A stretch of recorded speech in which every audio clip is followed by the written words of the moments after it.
ওং নমো ভগবতে বাসুদেবায়। লাইভ গুরু নিগম ভিউ চ্যানেলের সকল দর্শক বন্ধুদের জানাই শুভ শ্রীকৃষ্ণের জন্মাষ্টমীর শুভেচ্ছা। কৃষ্ণ বা শ্রীকৃষ্ণ হলেন বিষ্ণুর পূর্ণ অবতার। সনাতন তথা বৈষ্ণব ধর্মে তাকে সর্বোচ্চ ঈশ্বর অর্থাৎ পরম সত্তা উপাধিতে ভূষিত করা হয় এবং তিনি ভগবদ্গীতা এর প্রবর্তক। ভাদ্র মাসের কৃষ্ণপক্ষের অষ্টমী তিথিতে তার জন্মোৎসব পালন করা হয়। তিনি দাপর যুগে জন্মগ্রহণ করেন। তিনি তার অত্যাচারী মামা কংসকে হত্যা করেন।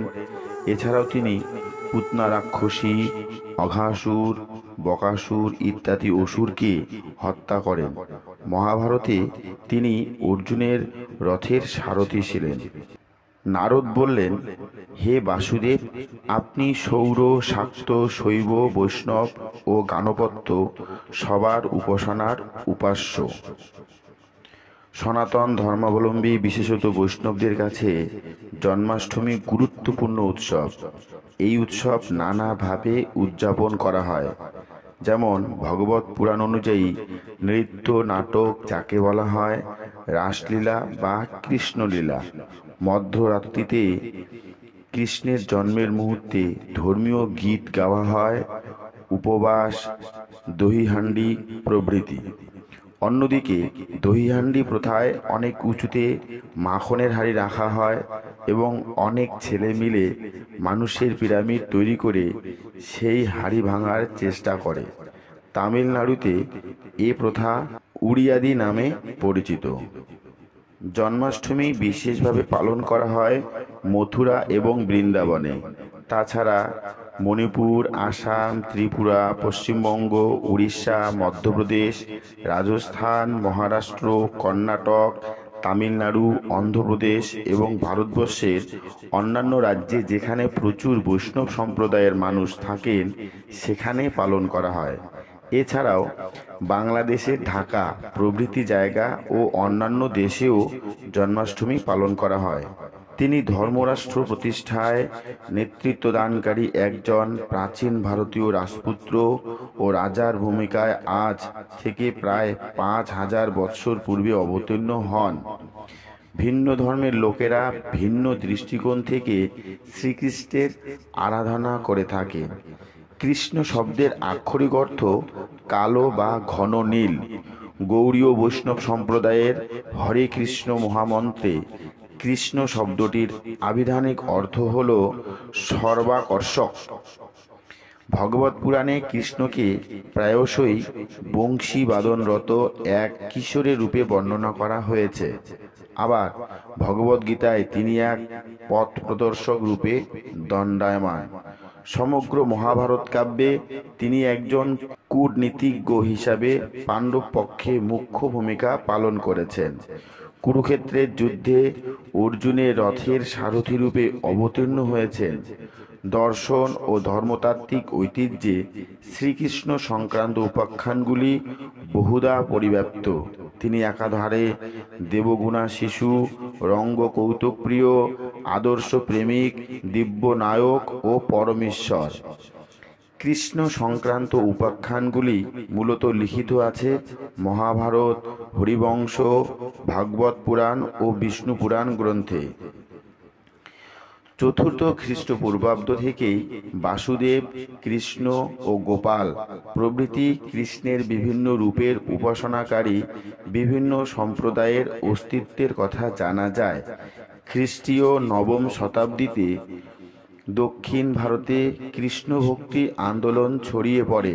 উত্তর ভারতে কৃষ্ণ ধর্ম সম্প্রদায়গুলি সুপ্রতিষ্ঠিত হয় মোটামুটি একাদশ শতাব্দী নাগাদ। দশম শতাব্দী থেকেই ভক্তি আন্দোলনের ক্রমবিস্তারের ফলে কৃষ্ণ শিল্পকলার এক মুখ্য বিষয় হয়ে ওঠেন। উড়িষ্যায় জগন্নাথ, মহারাষ্ট্রে বিঠোবা, রাজস্থানে শ্রীনাথজি, অন্ধ্রপ্রদেশে ভেঙ্কাটেশ বালাজি প্রভৃতি শ্রীকৃষ্ণের রূপগুলিকে কেন্দ্র করে আঞ্চলিক ভক্তি সংস্কৃতিও বিকাশ লাভ করে। তার প্রতি নিষ্ঠাযুক্ত ভক্তি ও তার অপ্রাকৃত লীলা থেকে সহজেই উপলব্ধি করতে পারা যায় যে তিনি পরমেশ্বর ভগবান স্বয়ং। বর্তমানে কৃষ্ণ ভাবনামৃত সংঘ ইসকন সমগ্র পৃথিবীতে শ্রীকৃষ্ণের মহিমা প্রচার ও কৃষ্ণকেন্দ্রিক সমাজ প্রতিষ্ঠায় নিয়োজিত। সংস্কৃত কৃষ্ণ শব্দটির শাব্দিক অর্থ কালো ঘন বা ঘন নীল। শ্রীকৃষ্ণের বিগ্রহগুলোতে তার গায়ের রং সাধারণত কালো এবং ছবিগুলিতে নীল দেখানো হয়ে থাকে। কৃষ্ণ নামের অর্থ সংক্রান্ত একাধিক ব্যাখ্যা পাওয়া যায়। মহাভারতের উদ্যোগ পর্বে বলা হয়েছে কৃষ্ণ শব্দটি কৃষ এবং মূর্ধন্য এই দুটি মূল থেকে উৎপন্ন। কৃষ্ণ শব্দের অর্থ টেনে আনা বা কর্ষণ করা। সেই সূত্রে শব্দটি ভূ অর্থাৎ অস্তিত্ব বা পৃথিবী শব্দটির সঙ্গে সম্পর্কযুক্ত। মূর্ধন্য শব্দটিকে নিবৃত্তি শব্দের প্রতিভূ করা হয়। মহাভারতের উক্ত শ্লোকটি চৈতন্য চরিতামৃত ও শ্রীল প্রভুপাদের টিকায় ব্যবহৃত হয়েছে। এখানে ভূ শব্দটির নিহিত অর্থ আকর্ষণীয় অস্তিত্ব, অর্থাৎ কৃষ্ণ শব্দের অর্থ সকল দিক থেকে আকর্ষণীয় ব্যক্তি। ভাগবত পুরাণের আত্মারাম স্তবে কৃষ্ণের গুণাবলী বর্ণিত হয়েছে। বল্লভ সম্প্রদায়ের ব্রহ্ম সম্ভব মন্ত্রে কৃষ্ণ নামের মূল শব্দগুলিকে বস্তু, আত্মা ও দিব্য কারণের সঙ্গে সম্পর্কযুক্ত পাপের বিনাশ শক্তির সঙ্গে সম্পর্কিত বলে উল্লিখিত হয়েছে। বিষ্ণু সহস্র নামের ৭৭তম নামটি হল কৃষ্ণ, যার অর্থ আদি শঙ্করের মতে আনন্দের অস্তিত্ব। কৃষ্ণের একাধিক নাম ও অভিধা রয়েছে। কৃষ্ণের সর্বাধিক প্রচলিত নাম দুটি হল গোবিন্দ অর্থাৎ গো অন্বেষক ও গোপাল অর্থাৎ গো রক্ষাকারী। এই নাম দুটি ব্রজে কৃষ্ণের প্রথম জীবনের সঙ্গে সম্পর্কযুক্ত। কোনো কোনো নামের আঞ্চলিক গুরুত্ব রয়েছে, যেমন জগন্নাথ নামটি উড়িষ্যায় এই নামে একটি বিশেষ বিগ্রহে পূজিত হন কৃষ্ণ। জগন্নাথ রূপ ধারণাটিও কৃষ্ণের আরেকটি লীলা। মহাভারত, হরিবংশ, ভাগবত পুরাণ ও বিষ্ণু পুরাণ গ্রন্থের ভিত্তিতে শ্রীকৃষ্ণের জীবনের একটি বিবরণ আজকের এই ভিডিওতে তুলে ধরছি। শ্রীকৃষ্ণের জন্মকথা। শাস্ত্রীয় বিবরণ ও জ্যোতিষীর গণনার ভিত্তিতে লোকবিশ্বাস অনুযায়ী শ্রীকৃষ্ণের জন্ম হয়েছিল ৩২২৮ খ্রিস্টপূর্বাব্দের ১৮ অথবা ২১শে জুলাই বুধবার। কৃষ্ণের জন্মদিনটি কৃষ্ণ জন্মাষ্টমী বা জন্মাষ্টমী নামে পালিত হয়। কৃষ্ণ যাদব রাজধানী মথুরার রাজপরিবারের সন্তান। তিনি বসুদেব ও দেবকীর অষ্টম পুত্র। তার পিতামাতা উভয়ই যাদব বংশীয়। দেবকীর দাদা কংস তাদের পিতা উগ্রসেনকে বন্দী করে সিংহাসনে আরোহণ করেন। একটি দৈববাণীর মাধ্যমে তিনি জানতে পারেন যে দেবকীর অষ্টম গর্ভের সন্তানের হাতে তার মৃত্যু হবে। এই কথা শুনে তিনি দেবকী ও বসুদেবকে কারারুদ্ধ করেন এবং তাদের প্রথম ৬ পুত্রকে হত্যা করেন। দেবকী তার সপ্তম গর্ভ রোহিণীকে প্রদান করলে বলরামের জন্ম হয়। এরপরেই কৃষ্ণ জন্মগ্রহণ করেন। কৃষ্ণের জীবন বিপন্ন জেনে জন্মরাত্রেই দৈব সহায়তায় কারাগার থেকে নিষ্ক্রান্ত হয়ে বসুদেব তাকে গোকুলে তার পালক মাতাপিতা যশোদা ও নন্দের কাছে রেখে আসেন। কৃষ্ণ ছাড়া বসুদেবের আরও ২ সন্তানের প্রাণ রক্ষা হয়েছিল। প্রথম জন বলরাম, যিনি বসুদেবের প্রথমা স্ত্রী রোহিণীর গর্ভে জন্মগ্রহণ করেন, এবং সুভদ্রা, বসুদেব ও রোহিণীর কন্যা, যিনি বলরাম ও কৃষ্ণের অনেক পরে জন্মগ্রহণ করেন। ভাগবত পুরাণ অনুযায়ী কোনো প্রকার যৌন সঙ্গম ব্যতিরেকেই কেবলমাত্র মানসিক যোগের ফলে কৃষ্ণের জন্ম হয়েছিল। হিন্দুরা বিশ্বাস করেন সে যুগে এই ধরনের যোগ সম্ভব ছিল। শ্রীকৃষ্ণের বাল্য এবং কৈশোর জীবন। নন্দ ছিল গোপালক সম্প্রদায়ের প্রধান। তার নিবাস ছিল বৃন্দাবনে। কৃষ্ণের ছেলেবেলার গল্পগুলি থেকে জানা যায় কিভাবে তিনি একজন রাখাল বালক হয়ে উঠলেন। শৈশবেই কৃষ্ণ এতটাই দুর্ধর্ষ আর অপ্রতিরোধ্য প্রকৃতির ছিলেন যে তিনি তার প্রাণনাশের চেষ্টাগুলিকে চমকপ্রদভাবে বানচাল করে দিতে পারতেন এবং বৃন্দাবনবাসীর জীবন রক্ষা করতেন। কৃষ্ণের প্রাণনাশের জন্য কংস পুতনা সহ অন্যান্য রাক্ষসদের প্রেরণ করলে সকলকে হত্যা করেন কৃষ্ণ। কৃষ্ণের খোঁজ পাওয়া গেলে কংস পুতনা নামক এক রাক্ষসীকে পাঠান শিশুকৃষ্ণকে হত্যা করতে। মাত্র 6 মাস বয়সেই পুতনা রাক্ষসীকে হত্যা করেন তিনি, যার উচ্চতা ছিল 18 কিলোমিটার দীর্ঘ। কালীয় নামে একটি বিরাট সাপ যমুনার জল বিষাক্ত করে রেখেছিল। এই জল পান করে রাখাল ও গরুর মৃত্যু হতো প্রায়শই। বালক কৃষ্ণ এই কালীয় নাগকে অপরাধের শাস্তি দেয়। হিন্দু চিত্রকলায় অনেক স্থানেই বহু ফণাযুক্ত কালীয় নাগের মাথার উপর নৃত্যরত কৃষ্ণের ছবি দেখা যায়। এই ধরনের দৈত্যাকৃতির শত্রুদের বিরুদ্ধে তার একক হামলা ও তাদের পরাস্ত করার কৌশলাদি যে কোনো চৌকস মেধাবী সামরিক কর্মকর্তার দুর্ধর্ষতাকে হার মানায়।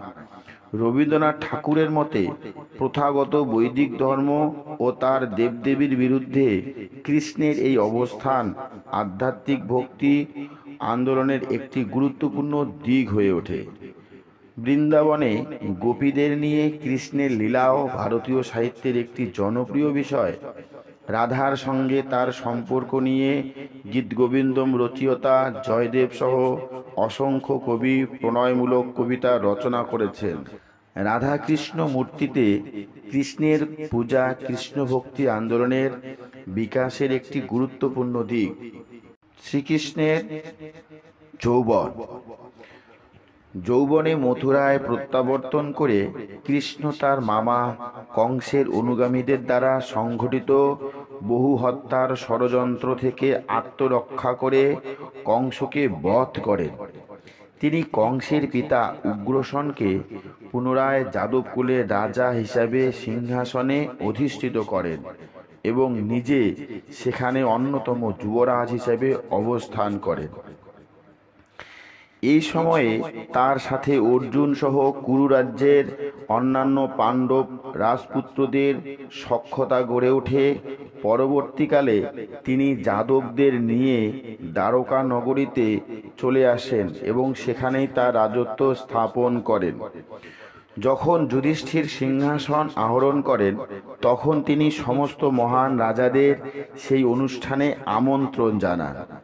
যখন তিনি তাদের প্রত্যেককে একে একে সম্মান জ্ঞাপন করতে আরম্ভ করলেন তখন তিনি সর্বপ্রথম কৃষ্ণকে সম্মান জ্ঞাপন করলেন, কারণ তিনি কৃষ্ণকেই সমস্ত রাজাদের মধ্যে মহান হিসেবে গণ্য করেছিলেন। অনুষ্ঠানে উপস্থিত সকল রাজারাই তাতে সম্মত হলেও কৃষ্ণের আত্মীয় শিশুপাল তাতে অসন্তোষ প্রকাশ করেন এবং কৃষ্ণের নিন্দা শুরু করেন। কৃষ্ণ শিশুপালের মায়ের কাছে প্রতিজ্ঞা করেছিলেন যে তিনি শিশুপালের 100 অপরাধ ক্ষমা করবেন। তাই যখন শিশুপাল 100 অপরাধ অতিক্রম করলেন তখন তিনি তার বিরাট রূপ ধারণ করে সুদর্শন চক্রের দ্বারা শিশুপালকে বধ করলেন। সেই সময় অন্ধ ধৃতরাষ্ট্রও দিব্যদৃষ্টি লাভ করে কৃষ্ণের সেই রূপ দর্শন করতে সক্ষম হয়েছিল। পুরাণ অনুসারে শিশুপাল এবং দন্তবক্র নামে অপর এক ব্যক্তি পূর্বজন্মে ছিলেন স্বর্গের দেবতা বিষ্ণুর দ্বারক্ষক জয় ও বিজয়। তারা অভিশপ্ত হয়ে পৃথিবীতে জন্মগ্রহণ করেন এবং আবার বিষ্ণুর অবতার কৃষ্ণের দ্বারাই স্বর্গে প্রত্যাগমন করেন। কুরুক্ষেত্র যুদ্ধ ও ভগবদ্গীতা। যখন কুরুক্ষেত্রের যুদ্ধ অবশ্যম্ভাবী হয়ে ওঠে তখন কৃষ্ণ পাণ্ডব ও কৌরব উভয় পক্ষকেই সুযোগ দেন তার কাছ থেকে সাহায্য হিসেবে দুটি জিনিসের মধ্যে যে কোনো একটি নির্বাচন করতে। তিনি বললেন যে হয় তিনি স্বয়ং থাকবেন অথবা তিনি তার নারায়ণী সেনাকে যুদ্ধের জন্য প্রদান করবেন, কিন্তু তিনি নিজে যখন থাকবেন তখন তিনি হাতে অস্ত্র তুলবেন না। পাণ্ডবদের পক্ষে অর্জুন স্বয়ং শ্রীকৃষ্ণকে গ্রহণ করেন এবং কৌরবদের পক্ষে দুর্যোধন কৃষ্ণের নারায়ণী সেনা গ্রহণ করেন।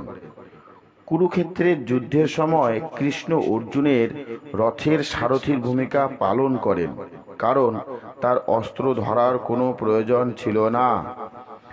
যুদ্ধক্ষেত্রে অবতীর্ণ হয়ে তৃতীয় পাণ্ডব অর্জুন যখন উপলব্ধি করলেন যারা তার প্রতিপক্ষ তারা তার আত্মীয়বর্গ এবং অত্যন্ত প্রিয়জন, তখন তিনি যুদ্ধের বিষয়ে দ্বিধাগ্রস্ত হয়ে পড়লেন।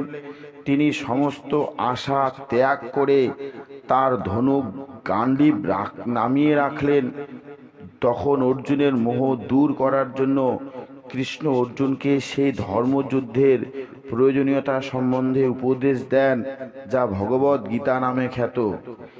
কৃষ্ণ ছিলেন প্রখর কূটবুদ্ধি সম্পন্ন পুরুষ এবং মহাভারতের যুদ্ধ ও তার পরিণতিতে তার প্রগাঢ় প্রভাব ছিল। তিনি পাণ্ডব এবং কৌরবদের মধ্যে শান্তি স্থাপন করতে যথাসম্ভব উদ্যোগী হয়েছিলেন, কিন্তু দুর্যোধনের কুপ্রচেষ্টায় তার সমস্ত প্রচেষ্টা ব্যর্থ হয়ে যুদ্ধ অনিবার্য হয়ে ওঠে। তখন তিনি ক্রূর কূটনীতিকের ভূমিকা গ্রহণ করেন। যুদ্ধকালে পিতৃপিতামহের বিরুদ্ধে সঠিক মনোবল নিয়ে যুদ্ধ না করার জন্য তিনি অর্জুনের উপর ক্রুদ্ধ হন।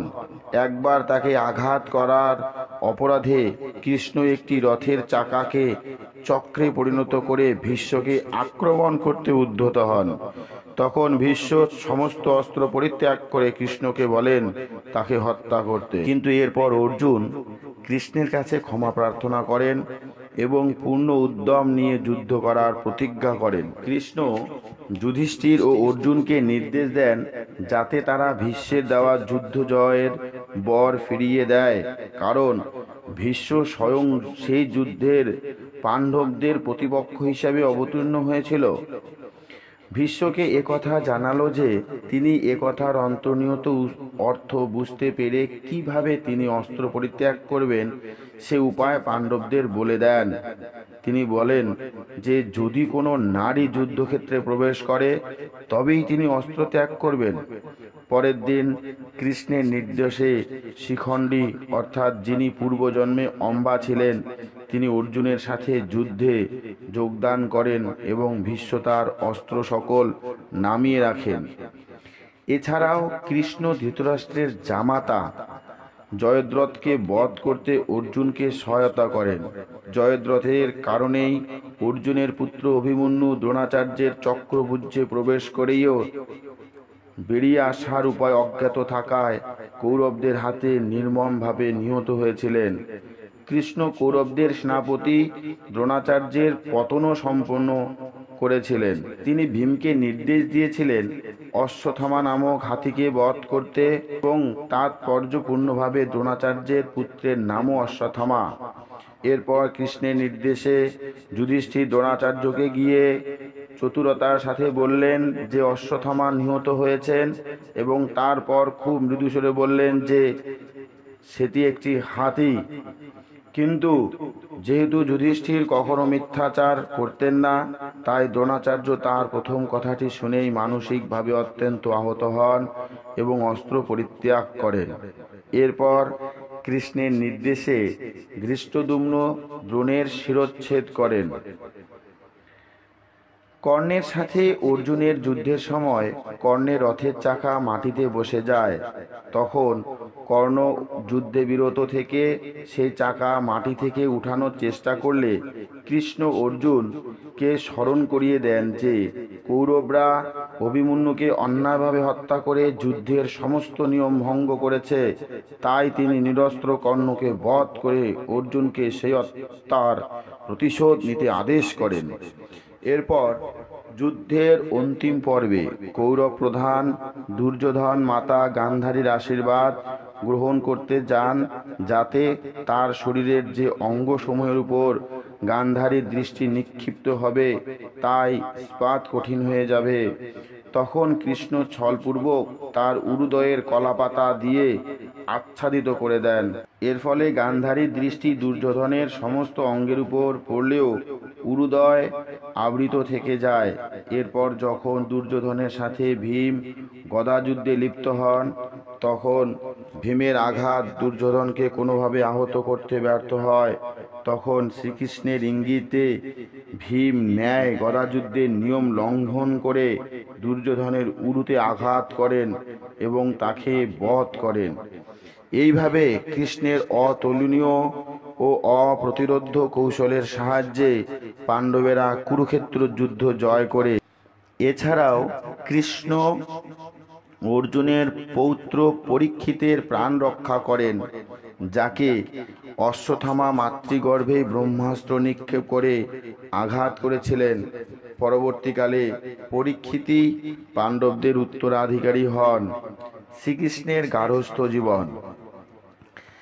একমতে শ্রীকৃষ্ণের 16,108 জন স্ত্রী ছিলেন, যাদের মধ্যে বৈবাহিক সূত্রে প্রধান ছিলেন 8 জন এবং বাকি 16,100 জন ছিলেন নরকাসুরের অন্তঃপুর থেকে উদ্ধার হওয়া ধর্মাবতার কৃষ্ণে সমর্পিত ও তার অধিকার প্রাপ্ত নারী।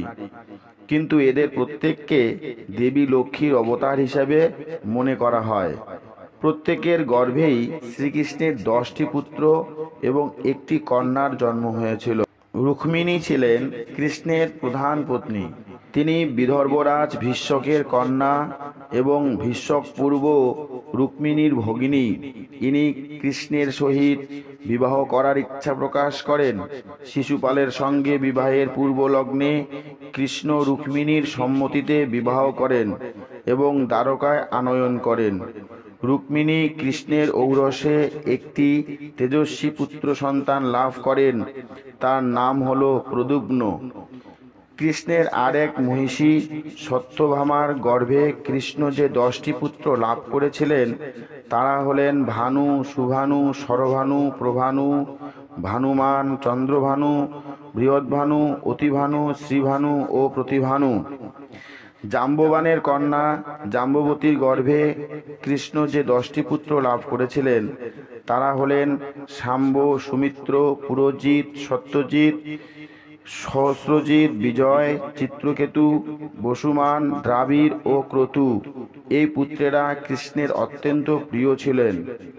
শ্রীকৃষ্ণ ও নগ্নজিতির সন্তানরা হলেন বীর, চন্দ্র, অশ্বসেন, চিত্রাগু, বেগবান, বৃষ, অম, শঙ্কু ও কুন্তী। এই কুন্তী কৃষ্ণের পিসি ও পাণ্ডবদের মাতা কুন্তী নন। শ্রুত, কবি, বৃষ, বীর, সুবাহু, ভদ্র, শান্তি, দর্শ, পূর্ণাংশ এবং সমক হলেন কৃষ্ণ ও কালিন্দীর পুত্র।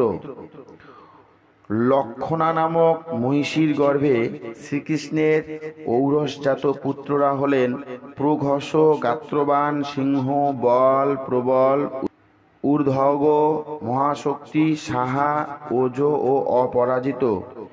মিত্রবৃন্দা ও শ্রীকৃষ্ণের মিলনে যে 10 পুত্রের জন্ম হয় তারা হলেন বৃক, হর্ষ, অনিল, গৃধ্র, বর্ধন, উন্নাত, মহাংস, পবন, বহ্নি ও ক্ষুধি।